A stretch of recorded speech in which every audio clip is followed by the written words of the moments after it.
آفاقی میقات سے عمرہ کر کے پھر مسجد عائشہ سے احرام باندھ کر بار بار عمرہ کر سکتا ہے، صبح شام نہیں۔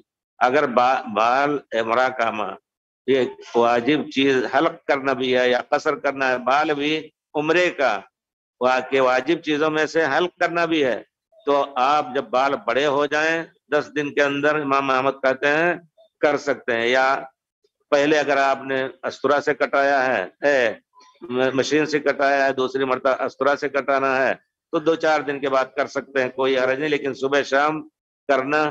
اور کچھ لوگ صبح کیا تو یہاں ایک ٹکڑا مڈا دیا، اور شام کو کیا تو یہاں، کل کیا تو یہاں، 10 عمرے ایک سر میں کر لیتے ہیں لوگ۔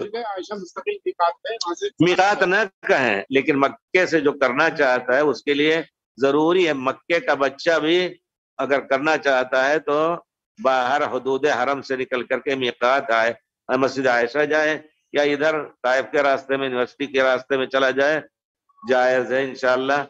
کیونکہ علماء دیا ہے، مشکل یہ ہے کہ صحابہ کرام یہاں رہتے تھے، حضرت عبداللہ ابن عمر، حضرت عائشہ خود بعد میں جوہفہ جا کر کے انہوں نے عمرہ کیا۔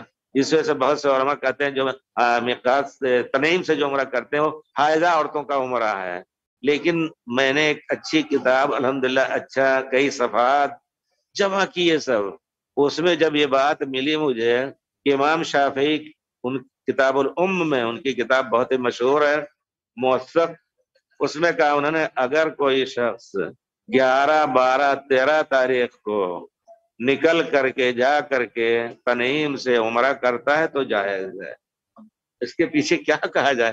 تو اب ہم نے کہا بھائی اگر کوئی کر رہا ہے تو ٹھیک ہے، ورنہ افضل یہ ہے کہ آپ میقات جائیں۔ کیا افضل ہے کہ بڑے میقات جائیں؟